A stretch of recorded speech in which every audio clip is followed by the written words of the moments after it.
infinita gracia en nombre de mi pueblo, que es el pueblo de vosotros también. La patria grande, que está donde están todos los trabajadores y trabajadoras del mundo, los explotados y las explotadas del mundo.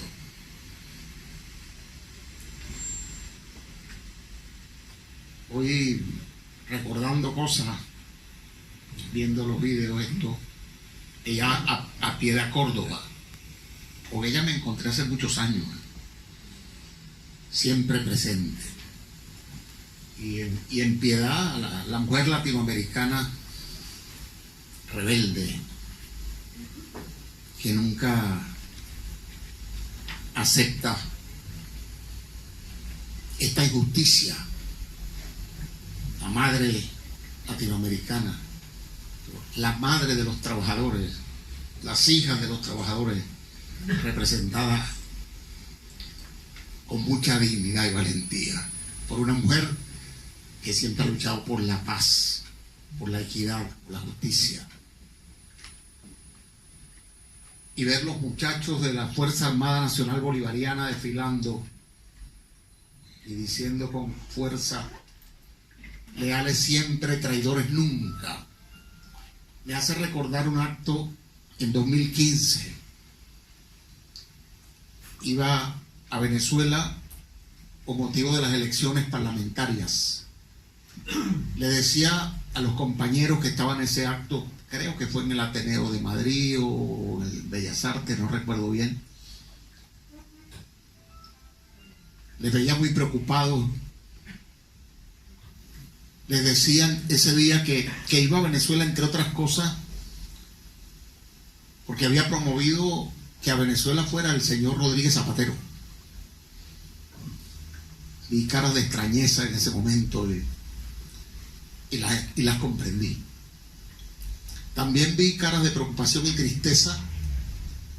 Me miraban como dándome el pésame, porque presentían que podíamos perder las elecciones parlamentarias. Y yo estaba casi seguro de que las íbamos a perder. Conocía de la guerra económica que ya se estaba desatando contra nuestro pueblo, porque estuve como asesor del presidente de Petróleos de Venezuela, precisamente cuando esa guerra económica se puso en evidencia para nosotros. Quizás el mundo no la vio con tanta claridad, cuando lograron paralizar nuestra industria petrolera, un sabotaje tecnológico concebido en un laboratorio de guerra económica, y nosotros logramos rescatar a Petróleos de Venezuela y ponerla al servicio del programa de la Revolución Bolivariana, de esas misiones que dieron garantía de educación pública gratuita para la mayoría, de sanidad pública, de esa gran misión Vivienda Venezuela. Y pues tuvimos el honor de que el presidente nos incluyera en el equipo para arrancar la gran misión Vivienda Venezuela. Hoy son 2.700.000 viviendas para gente vulnerable. Yo siempre digo, en Venezuela no hay desahucio, no puede haber desahucio. Mientras esté gobernando el pueblo bolivariano, no habrá nunca desahucio.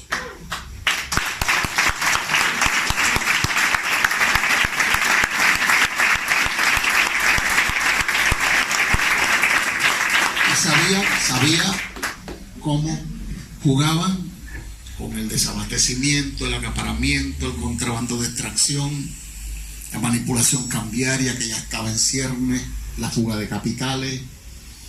Porque nosotros no tomamos el poder, tomamos el gobierno y tratamos de avanzar hacia la toma del poder construyendo poder popular. Son procesos distintos los que se han vivido en distintas latitudes, en Cuba, en China, en su tiempo en la Unión Soviética, etc.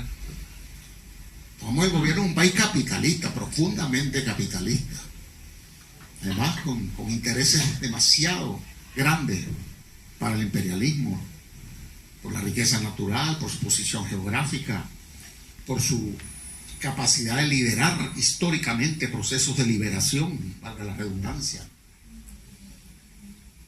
De manera que sabíamos lo difícil que era la batalla y habíamos visto cómo se libraba día a día. De modo que conocíamos el riesgo en un sistema de gobierno muy distinto al que impera acá. Aquí hay una monarquía parlamentaria y allá un régimen presidencialista. Allá el jefe del Estado y del gobierno es el presidente electo directamente por votación popular. Aquí conocen bien ustedes cómo se designa el jefe del gobierno y quién es el jefe del Estado. Y le decía a los compañeros en esa oportunidad que podíamos perder una batalla. Yo les decía que no sabíamos si íbamos a perder o ganar aquella elección. Yo estaba convencido que la íbamos a perder. Los compañeros, algunos, aquí están algunos compañeros de la embajada que saben lo que estábamos pensando. Pero sabíamos que era una batalla y que habíamos cometido algunos errores, pero que la ofensiva era tan brutal que más allá de los errores que pudiésemos haber cometido, lo que estaba predominando era la intensidad y el poder del enemigo, que logró desmovilizar parte del electorado chavista, que se abstuvo, 2 millones de abstenciones, y permitió que la oposición ganara la elección parlamentaria. Pero en Venezuela, después de esta constitución del 99 que escribimos bajo el liderazgo de Chávez, había 5 poderes obligados a colaborar entre sí, y el legislativo es uno de ellos. Ya vi, el legislativo no designa ni destituye al presidente. Eso es importante en este momento. Está obligado a colaborar para lograr los fines del Estado, el desarrollo pleno de la persona humana, el disfrute de los bienes básicos o de los bienes públicos esenciales, es decir, los derechos humanos fundamentales. No obstruir, no es su papel derrocar. Y esa elección ganada por la oposición, reconocida por nosotros, por el presidente Maduro con gallardía, fue a la asamblea a instalarla y a decirle: cooperen con su pueblo a resolver los problemas económicos que nos causa fundamentalmente la guerra económica, el sabotaje, el bloqueo económico y financiero, el aumento indiscriminado del riesgo país, a pesar de ser una nación que cumplía con todos sus compromisos internacionales, incluyendo un pago de esa deuda eterna, externa y eterna. Es un mecanismo de dominación para nuestros pueblos. Les pedimos ayuda y la respuesta fue: en 3 meses usted será derrocado. No hay ningún mecanismo constitucional para derrocar al presidente en 3 meses. Declararon que abandonaba su cargo, que estaba loco, que era colombiano, cualquier excusa para tratar de deponerlo. De modo que no es nuevo el intento inconstitucional e ilegítimo de sustituir al presidente Maduro por cualquier vía. Ya previamente habían tratado de desconocer su triunfo en el 2013, cuando falleció nuestro líder eterno Chávez. El presidente Maduro fue encargado, bajo los supuestos del artículo 233 de esta Constitución, que prevé que la falta absoluta del presidente, cuando ocurre antes de que se pueda juramentar, debe ser suplida, como lo establece la Constitución, y deben convocarse unas elecciones 30 días después.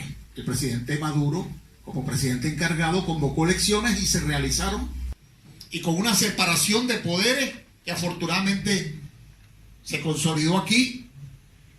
Tenemos un poder judicial, tenemos un poder electoral con rango constitucional, no es una oficina electoral que depende del Ministerio de Interiores, y tenemos un ejecutivo que no lo nombra el Parlamento, y una Fuerza Armada Nacional Bolivariana que no son los carabineros de Pinochet, y lo están demostrando todos los días. Y ahí tenemos una fuerte resistencia a la que se suma la solidaridad, el internacionalismo, la comprensión, la bonomía, la calidad humana, la sensibilidad de todos ustedes y de todos los que luchan en el mundo, con reservas, con diferencia, a veces sobre nuestro modelo, No tienen por qué ser seguidores a pie juntillas de nuestros líderes o de nuestros planteamientos, pero entienden que hoy en día estamos enfrentando al mismo enemigo. Que Trump, Bolsonaro, Temer, Duque y todos los cómplices de lo que están haciendo en Venezuela son enemigos de los pobres, de los trabajadores, de las trabajadoras, de la gente vulnerable.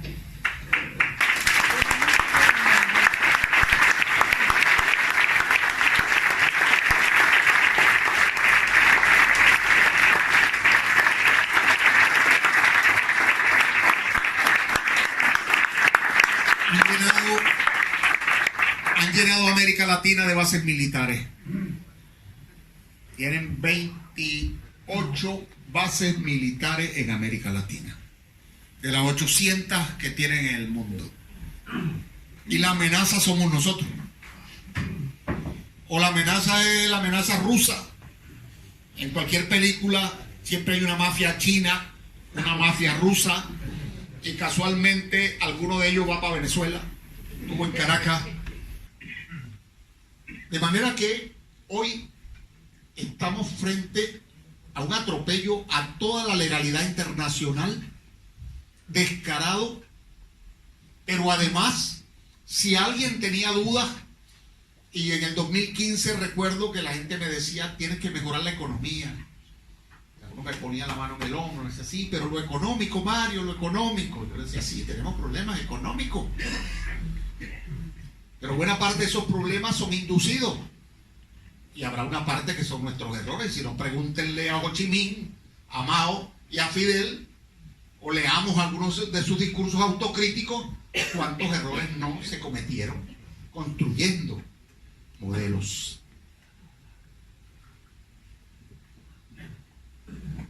Decíamos, sí, pero el enemigo principal es el enemigo principal. Y Chávez lo mostró. Fukuyama no tenía razón, se atrevió casi solo. Sigue siendo el enemigo principal, el imperialismo y la contradicción fundamental, capitalismo, socialismo. Y después las consecuencias, no al ALCA, el ALBA, proponer que Mercosur tomara otro giro, que Brasil estando en el Mercosur y Venezuela en el Mercosur se relacionaran entonces con BRIC, generar un polo que pudiera democratizar la discusión sobre la economía, la distribución de la riqueza, el uso de los recursos naturales, etcétera, etcétera. Claro que constituimos una amenaza en esos términos. Por eso Obama nos declaró amenaza. No porque tengamos misiles de largo alcance, capacidad militar o capacidad de bloquear las finanzas de Reino Unido o de Estados Unidos o de otros países. Es la amenaza del ejemplo, de que es posible hacer las cosas de otra manera, usar los recursos naturales de otra manera, relacionarse o integrarse en esquemas de solidaridad, no simplemente de competencia. Un ejemplo que hay que tratar de eliminar. No quieren referentes para los trabajadores del mundo, para los pueblos del mundo, que con sus particularidades, sus raíces culturales, etcétera, anhelan justicia, equidad, redistribución de la riqueza, igualdad de oportunidades para todos, lo que anhelan todos los pueblos. Y cada uno lo construirá con sus particularidades. Pero el enemigo de todo ese anhelo es el que quiere mantener un mundo unipolar, de acumulación infinita, de mentiras. Y una de las grandes mentiras, de lo que se habla todos los días con mucha hipocresía, es el tema tecnológico. La tecnología nos hará felices, trabajaremos menos, la tecnología estará al servicio del tiempo de ocio de los hombres y las mujeres. Hoy sabemos que no es verdad. Hoy sabemos que donde había 3 trabajadoras o 3 trabajadores, ahora hay uno con un ordenador, un celular, un audífono, un micrófono, y atiende simultáneamente lo que hacían 3 o 4, y donde había despachadores de gasolina, ahora usted self-service, o los cajeros de cualquier automercado cada vez son menos. ¿Usted es el cajero? ¿Usted le quita el trabajo a un compañero? Y la tecnología es para mayor acumulación de riqueza, para generar armas más sofisticadas y sistemas de control que permitan cada vez mayor explotación. Rebelarse contra esas cosas es un pecado y una amenaza muy grande. Estamos en presencia de una gran arbitrariedad del intento. La nueva excusa es la crisis humanitaria, y ya sabemos, aquí creo que lo aprendieron primero que yo, que esas excusas sirven para destruir pueblos completos como Irak, como Libia, como Siria, Yemen. Quizás esto no se ve bien desde lejos. Ahí tenemos antes y después. Más democracia en Libia, porque la excusa en Libia era la democracia, porque el estándar de vida era alto. En Venezuela en el 2002 no había crisis humanitaria, no había crisis económica, todos los indicadores iban al alza. Veníamos incluso de un precio de barril de petróleo de $8. Y una política de refortalecimiento de la OPEP, etcétera, comenzó a elevarlo. Y eso a invertirse en pago de deuda social, en inversión social. La excusa era que Chávez era narcotraficante y favorecía a la FARC. Una mierda. Se descubrió después, se evidenció que bastante ayudó Chávez a los procesos de paz en Colombia. Se ha tratado de acusar de jefes de carteles o cárteles de droga a Diosdado Cabello, a la esposa del presidente. No hay un solo informe serio de ningún organismo en el mundo que mencione los fulanos carteles que dicen que dirigen los líderes de la revolución bolivariana.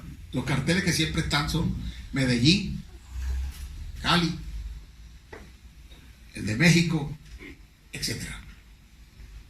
Mayor productor de drogas, Colombia. Mayor consumidor, los Estados Unidos. Y en el medio estamos atrapados un montón de países que somos víctimas de eso. Pero sin embargo, el Estado narco es Venezuela, no es Colombia. ¿El narcotraficante era Chávez o es Maduro? No es Uribe. De modo que cada vez hay cosas más evidentes, aunque los medios tratan de evitar que las concienciemos sobre eso. Que de paso lo que mandan como reportajes son mentiras. Nunca sacan eso. Nunca sacan eso que está aquí atrás. Cualquier pequeña manifestación de la oposición la proyectan como una manifestación de la mayoría de los venezolanos que no quieren al régimen. Lo están haciendo desde Chávez. Decían que a Chávez no lo quería el 80% de los venezolanos. Y hubo un referéndum revocatorio y Chávez ganó con más del 62% de los votos. Y las manifestaciones de apoyo al presidente Maduro, aún con las dificultades económicas, son 10 veces más grandes que las que convoca la oposición. Algunos de los que están aquí han ido a Venezuela. Y si no están aquí, hay varios compañeros que han ido como observadores a las elecciones. Hace poco un alcalde de Castro del Río, también un alcalde del PSOE,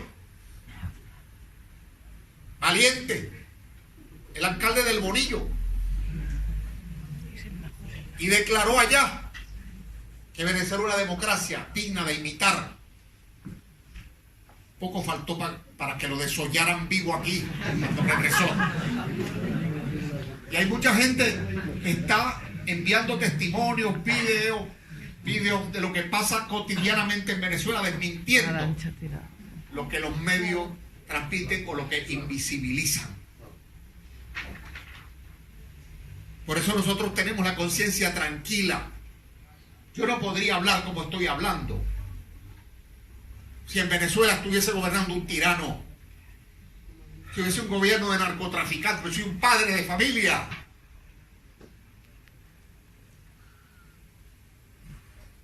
Soy un educador, hijo de educador.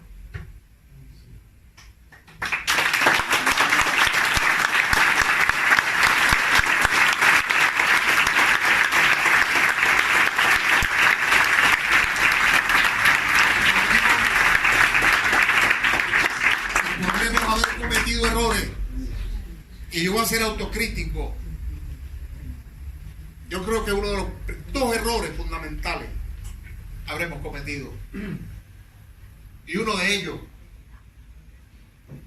fue de ingenuidad, de subestimar el enemigo y de sobreestimar los niveles de integración. No tenía suficiente fortaleza la integración. Hay algunos países que vimos como la ofensiva propagandística, etcétera, cortó procesos en ascenso. Brasil con un impeachment, ni siquiera una acusación de corrupción contra Dilma. Ahí podrán haber 90 toneladas de alimento para abastecer una parte de la población de Venezuela. El gobierno venezolano moviliza 200 gandolas al día. Eso es una payasada. Se acaba de denunciar además la intoxicación de gente en Cúcuta por estar ingiriendo algunos de esos alimentos que no se sabe ni de dónde vienen ni qué estándar tienen. No se produjo una avalancha de venezolanos y venezolanas a buscar la supuesta ayuda humanitaria. Se proyectaron fotos trucadas de puentes que unen Colombia y Venezuela. Fotos del 2016, cuando el presidente soberanamente cerró la frontera para presionar al gobierno colombiano a un acuerdo para minimizar el contrabando de extracción. Y hay vídeos de lo cotidiano donde usted puede ver cómo hay un flujo de ida y vuelta siempre en esos puentes de colombianos y venezolanos, de colombo venezolanos muchísimo, porque a lo largo de la guerra más de 5 millones de colombianos se fueron a Venezuela. Venezuela no pidió ayuda humanitaria, no pidió millones de dólares para atenderlo como hace Duque.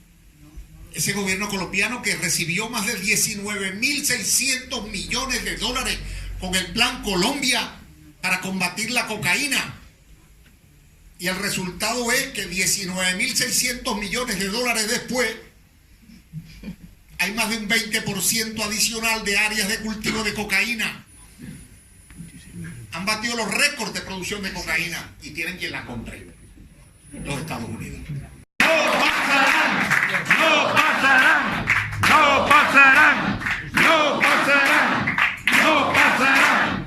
¡No pasarán! Y ahora menos con esta demostración de hoy, que se suma a decenas de manifestaciones de apoyo en distintas ciudades y pueblos de España y de muchos lugares del mundo.